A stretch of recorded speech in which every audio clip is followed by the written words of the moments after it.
La Clase Radio. La Oreja, con los pies en el barro, para escuchar el latido del barrio sencillo y claro. La Oreja, con los pies en el barro, y que resuene la voz que otros callan. Hay nombres que la historia oficial intentó borrar, pero la memoria de un pueblo, el amor de una familia, lo mantuvo encendido durante décadas. Hoy en la ciudad de Piriápolis nos convoca la vida de Jorge Pedreira Brum. ¿Cómo era un día normal con Jorge en Piriápolis? ¿Qué es lo primero que se te viene a la cabeza? Y bueno, son distintas etapas, ¿no? Depende, bueno, se me viene a la cabeza ahora que me preguntás, de repente a las 4 de la mañana arrancar para ir a pescar, para preparar las artes de pesca, esa es una de las partes, o tener el camión cargado de leña para ir a repartir a Montevideo a las panaderías, a canasto, o ir al mercado a las 12 de la noche, a las 10 para estar a las 12 allá, porque los horarios eran eso, para ir a comprar y después repartir en los hoteles. Son distintas etapas que la familia vivía en torno a la subsistencia y en gran parte alrededor de los camiones. Claro. Él, vamos a contarle un poquito a los escuchas de La Oreja, él fue pescador, camionero, fletero. ¿Tenía alguna pasión o hobby que poca gente conociera? Mira, él en sus arranques eran de origen muy humilde, de Pan de Azúcar. Aunque no nació en Pan de Azúcar, hay un error ahí, nació en Montevideo, pero inmediatamente nacido vinieron para acá, se casó con la historia más o menos larga, te la hago así, con una señora que era descendiente de Leonardo Olivera, que era mi abuela Matilde Brum. Eran nietas o bisnietas, de la hija de Leonardo Olivera, que se llamaba Nicasia, bueno, algo así, no me acuerdo ahora en este momento bien el nombre.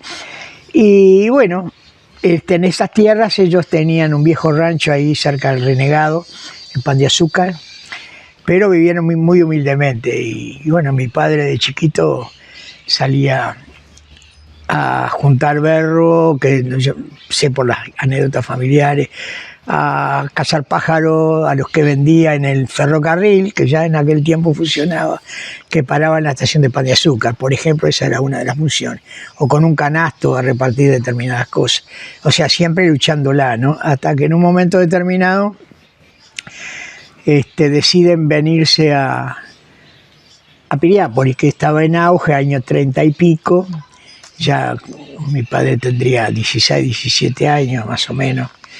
Y bueno, y acá se desarrolla toda la actividad en torno al mercado, a la fruta, a la verdura. Lo que hacía necesario un camión que, bueno, con sacrificio, compraron con mi abuelo, el padre de mi padre, y hacían todo ese tipo de trabajo. Y claro, como es un trabajo zafral, en un tiempo había, en el verano, fruta, verdura, que se repartía, se llegaba hasta Maldonado. En otro se pescaba, porque mi otro abuelo, por parte de mi madre, era uno de los viejos pescadores de acá de Piriápolis, que tenía una lancha. Y bueno, y ellos así de a poquito compraron una lanchita en la familia de mi padre, estando vivo mi abuelo, y así se desarrollaba, ¿no? Y salían a pescar. Mi padre sacó la libreta de patrón de pesca y está.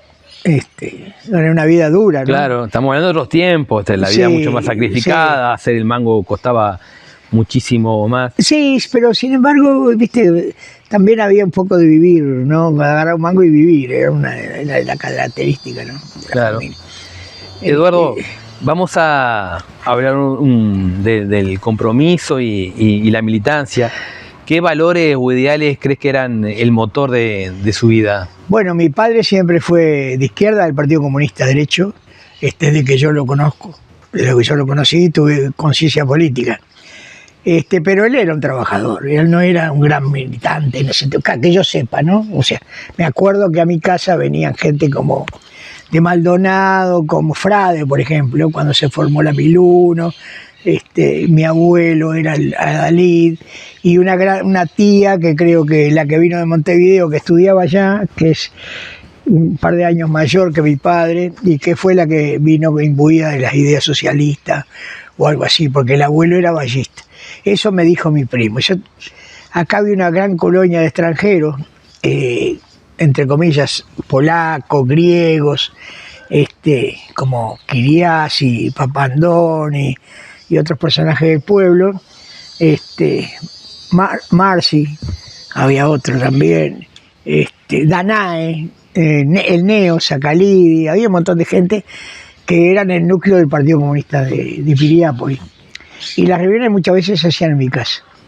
Y yo lo que recuerdo es que, bueno, mi padre militaba ahí, por supuesto, claro. Las listas, siempre fue de izquierda, pero siempre trabajando, porque él no tenía tiempo de reuniones, y no era un tipo de comité. Claro. Era una persona de trabajo, pero siempre muy solidario, ¿no? Con muchas anécdotas de jugarse la vida por los amigos y en determinado momento de pelearse a trompadas si cuadraba con alguien, porque se discutía en los boliches en aquel tiempo. Y siempre la familia estaba estigmatizada. Claro. Con el tema de que eran comunistas, o sea, claro. Llegaron hasta perder una licitación que ganaron para proveer a la colonia de vacaciones, porque se la sacaron por la ideología, ¿no? A la familia. Bueno, eso era, ¿no? Sí, siempre decimos, ¿no? Al menos para mí, que los verdaderos militantes de izquierda y los verdaderos militantes sindicalistas están en el interior, porque andás a militar en lo que es Bella Unión, en Cerro Largo, que quedás marcado tú, tus hijos, tus nietos, y o sea, todo lo que viene después. Y has pegado en el punto, ¿viste? Has pegado en el punto. Me recuerdo que había un jugador de fútbol que trabajaba en la fábrica de la Rausa en aquel tiempo, que es Gregorio Aznárez, y era un gran jugador de fútbol, número 5, Barreiro se llamaba, y le decían el comunista, ¿no? El insulto era claro. El comunista, así que así era, ¿no?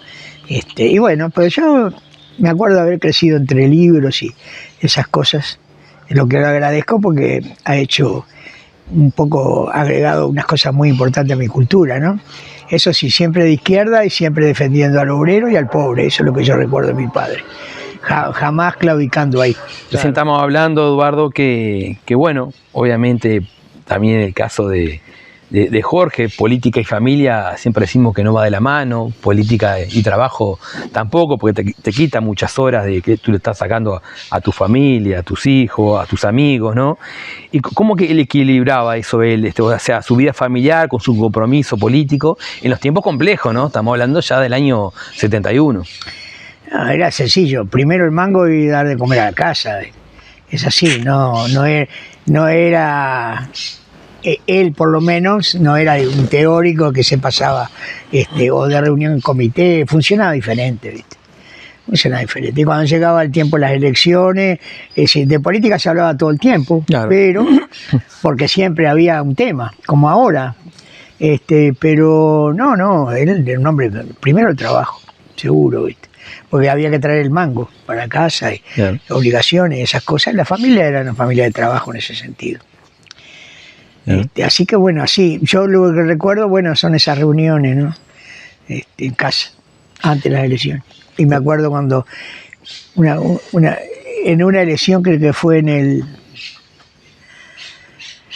57 por ahí, 58, que ganaron los blancos por primera vez. El partido solo sacó, creo, no sé si estaba Fidel ya formado, no me acuerdo, 63 votos, que era justamente la lista, era 63, ¿no? Y yo me quedó grabado siendo un niño. Sí. Hay una fecha que quedará grabada en el tiempo y es junio del 78. ¿Qué significa para la familia enfrentar durante años la versión oficial del accidente ferroviario sabiendo que algo no encajaba? Bueno, mirá, es muy relativo, porque en aquellos tiempos, tengo que ser sincero, mi papá estaba enfermo, ¿no? Por el desarraigo, porque ya, como lo he dicho otras veces, por lo que había pasado, sufrido, que él pasó de tener, yo qué sé, 2 camiones en algún momento, ser un hombre muy activo, no sé, siempre de fútbol, cantante de tango, todo un montón de cosas que era él, y ser un personaje en ese sentido en el pueblo, a pasar a ser ignoto, sentirse mal, enfermo afuera, que lo llevamos al médico y dijo, eso era un tema de congoja que tenía mi padre. Eso dijo el médico, bueno, sería eso, un poco de arteriosclerosis, algo así. Así que en el momento que desaparece nosotros no lo relacionamos directamente con la represión de la dictadura en Argentina, porque hay que buscarse en el tiempo y en Argentina en aquel momento. Yo, si bien tenía algún contacto político con gente del Partido Comunista Argentino, tenía un amigo que me iba a ver periódicamente, que había estado exiliado antes acá en Uruguay, se había hecho amigo de la familia y era el que me traía el diario del Partido Comunista, pero no estaba informado, no se sabía, pese a que aparecían noticias en los diarios, apareció fulano tirado en la esquina, desapareció fulano, es decir, noticias sueltas, pero no se tenía idea de la magnitud de la represión. Así que, como mi padre estaba enfermo y yo era muy ignorante de lo que pasaba en ese sentido, ¿no? Lo asociamos con que se perdió, porque el Gran Buenos Aires es una jungla donde la gente se pierde. Claro. No directamente con la política, aunque hubo alguien que me dijo, Eduardo, mirá que tu padre tenía mucho carácter, se habrá revelado y lo sentaron los milicos, o habrá pasado algo, qué sé yo. Así que en primera instancia vivimos en la ignorancia durante unos cuantos años. Pese a eso, cuando retorna la democracia en Argentina, hicimos la denuncia correspondiente. Y después con mi hermana nos sacamos el ADN, acá en Uruguay y allá en Argentina, por si aparecían los restos. O sea, los pasos estaban dados. Se hicieron trámite, se investigó, yo fui a los derechos humanos allá, una abogada uruguaya que estaba allá nos ayudó, que no me acuerdo el nombre ahora. O sea, los trámites los hicimos igual. No están en el libro Nunca Más, que editaron después, porque algunos amigos del partido argentino me dijeron, no, tu papá no, ¿viste? Yo me fié por eso, aunque la sospecha estaba, ¿no? Una vez que nos empezamos a enterar de qué era lo que pasaba con la gente que desaparecía. Claro. ¿No? Hubo un proceso de búsqueda que hicieron interno ustedes. Sí, y yo salí desesperado a buscar por todo el barrio, después fui a las comisarías, ¿no? Ignorante de todo, porque imagínate si no iba a ir a la comisaría de Moreno, a la comisaría de Morón, para ese lado.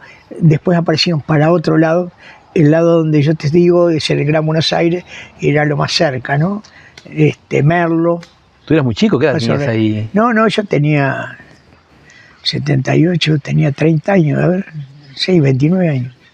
Claro, gurí. Sí. Joven. Sí, pero yo laburaba, viajaba 4 o 5 horas por día entre ir y venir, porque vivíamos en la provincia. Uh-huh. Y ahí la vida de los obreros es muy sacrificada. Entonces, bueno, trabajaba yo y mi mujer cuidaba a los gurises, el gurí, la niña todavía no había nacido, y que era Gabrielito, y bueno, que ahora vive allá, por esas cosas de la vida, no nació allá, vivía allá. Y esa es la verdad.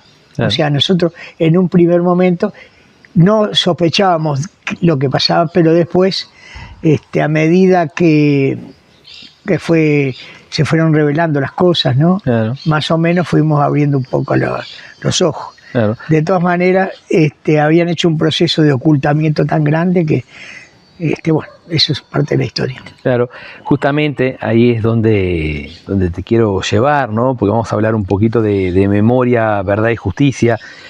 ¿Qué sintieron en el momento exacto en que recibieron la noticia de que sus restos habían sido identificados y que estaban en el marco del Plan Cóndor? Y bueno, imagínate que es una gran indignación, ¿no? Una gran indignación porque si bien estábamos sensibilizados, sabíamos lo que pasaba, yo tenía amigos desaparecidos, que te toque tan de cerca es muy duro, ¿viste? Pero además del hecho de que fueran capaces de asesinar como lo hicieron, y tratar de ocultar el crimen además a un hombre de 56 años, 57, que estaba más avejentado que yo, siempre lo digo, que yo en este momento tengo 76, ya mirá, han pasado 48 años, 48 años, Y él haya sido masacrado como la manera que los hechos evidenciaron después, es de una crueldad inhumana que uno le cuesta, lo sabe, ¿no? Porque sabe de los horreros del nazismo, de los nazis, de los represores de toda la Haya, como acá hubo algunos, ¿no? Pero no le entra en la cabeza hasta que no te toca. Y bueno, y ahí entendí el verdadero trasfondo de las cosas, ¿no? No. Que para mí es la lucha de clase. Porque si no, no se explica, ¿no? No se puede explicar de otra manera.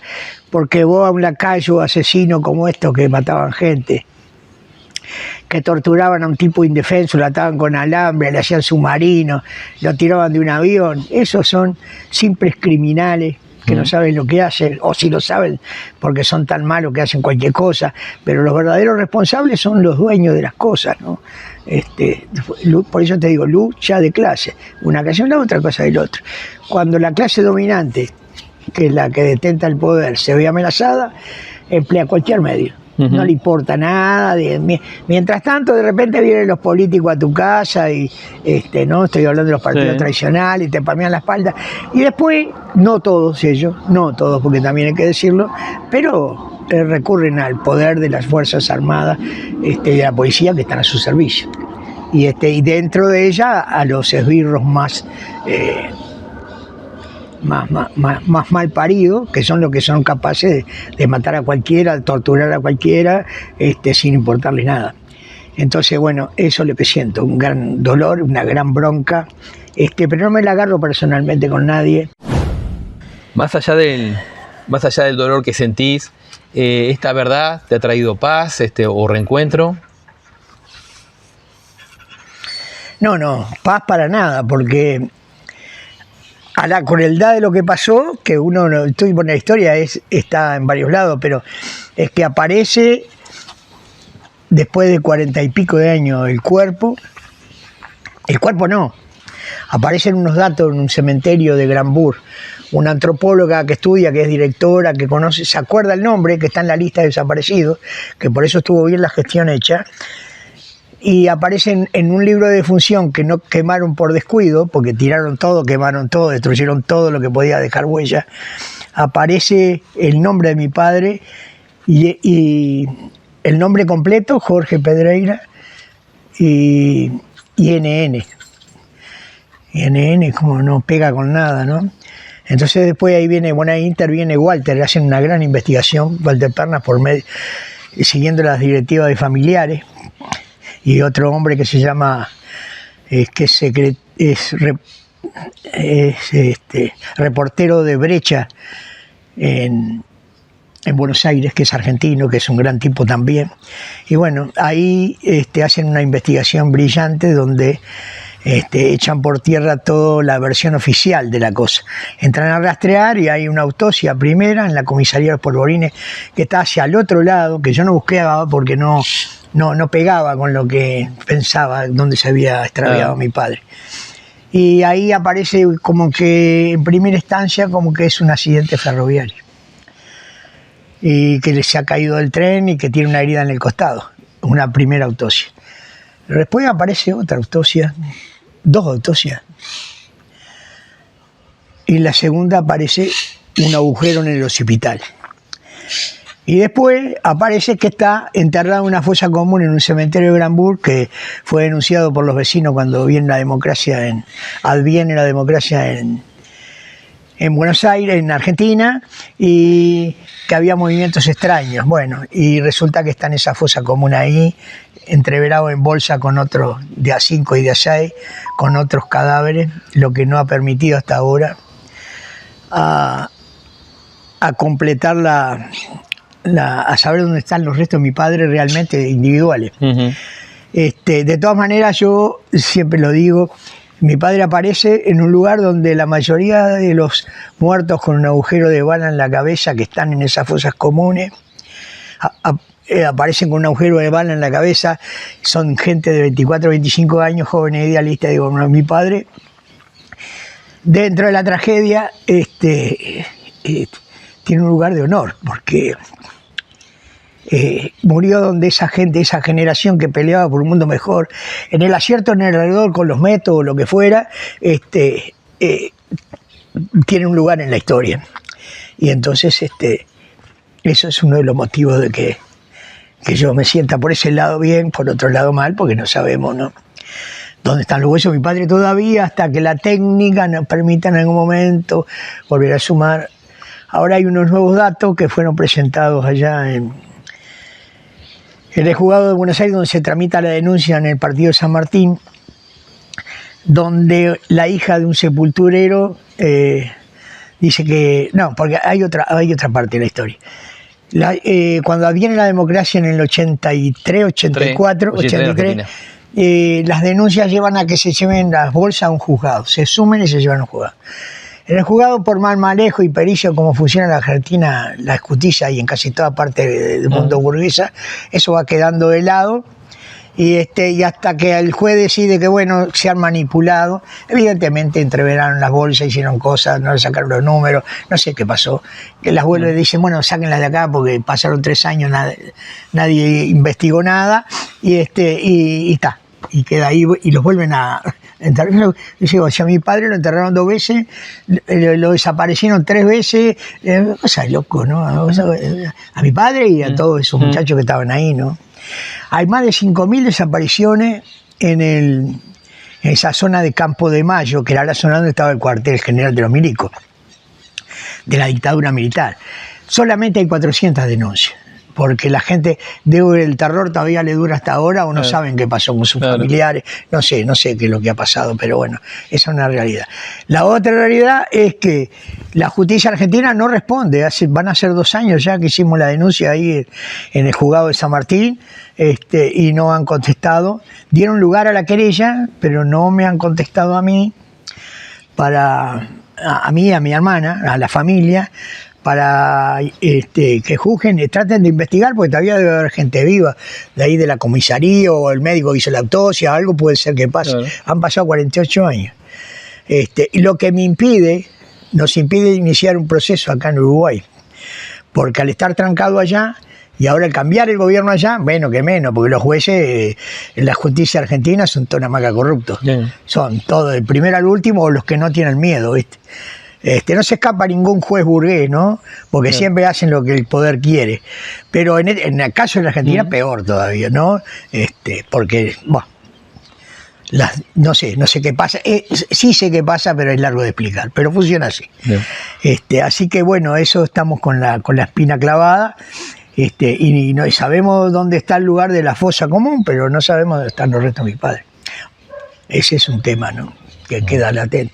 Por eso, yo he tenido contacto acá con gente que me ha ayudado, bueno, que a través de la Cancillería, que traten de la Cancillería en uruguaya, de reclamar, pero hasta ahora no hemos tenido respuesta, ¿no? Porque, claro, en las circunstancias políticas los gobiernos no son proclives a andar con esa... De hecho, las denuncias de todos los desaparecidos que hay, había 2 lugares, un lugar que es la ESMA, sacaron todo, o sea, la ESMA en Buenos Aires, ¿no? Sacaron todo, sacaron enterrado, los archivos no sé dónde están, ahí también había un reclamo, así que bueno, todavía estamos esperando justicia. Y yo le decía a uno de los periodistas que te nombré, bueno, la vida es finita, ¿no? O sea, pasaron 48 años, ¿hasta cuándo tenemos que esperar para saber qué pasó? No es con ánimo de venganza, pero sí saber qué pasó. Claro, de verdad y justicia, ¿no? Sí, la verdad y justicia no, porque lamentablemente la verdad y justicia depende de la burguesía, ¿entendés? Y se le arrancan cosas, porque tampoco que es estable eso, no es que... pero en última instancia siempre funcionan a favor del poder burgués. Ese es el problema. Entonces, bueno, está trancada. Y con cualquier gobierno, porque no es cuestión de, ¿no? Claro, si hubiera en Argentina un gobierno más proclive a investigar los derechos humanos como hubo, tal vez fuera distinto. Capaz que algún día cambia, pero lamentablemente se ve un proceso al revés en Argentina. Porque también la izquierda ha gobernado tan mal, la izquierda.